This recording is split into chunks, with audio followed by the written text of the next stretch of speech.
Kryeministri Edi Rama ka vizituar një kompani shqiptare që prodhon veshje sportive për tregjet europiane, duke përgëzuar investimet që janë bërë në këtë sektor dhe duke kërkuar një trajtim më të mirë për punonjësit. Jo ta shfrytëzosh, por ta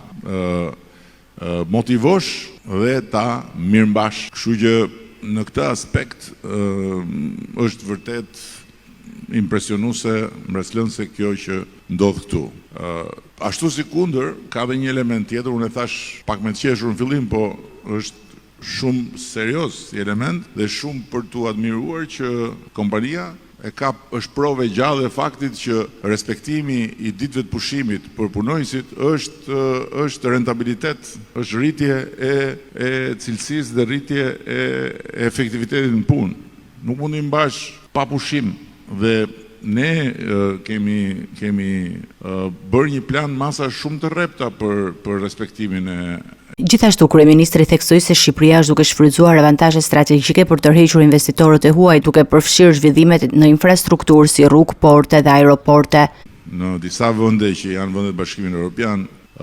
dhe me strategjinë për ta kthyer Shqipërinë në një hapësirë ku të mbledh të gjithë produktet nga të gjitha vendet e tjera për t'i çuar në Europën perëndimore, na jep një provë shumë të qartë të avantazhit që ka Shqipëria, një avantazh strategjik, të cilin ne po mundohemi ta mbështesim me infrastrukturën, me portet, me aeroportet, me rrugët, me kurudhat, ndërkohë që hapi tjetër i futjes në Bashkimin Evropian do ta bëjë dhe më të lehtë për kompaninë si kompani europiane që të rrisë kapacitetet e veta, të rrisë fitimet e veta dhe pa diskutim të rrisë detyrimisht edhe mbështetjen financiare tuaja. Të gjithë punonjësit e Shqipërisë duhet ta dinë. Ai e përmbylli fjalën e tij me një apel për një hap të mëtejshëm drejt integrimit të Shqipërisë në Bashkimin Evropian, i cili do të ndihmojë në rritjen e mbështetjes financiare për bizneset shqiptare.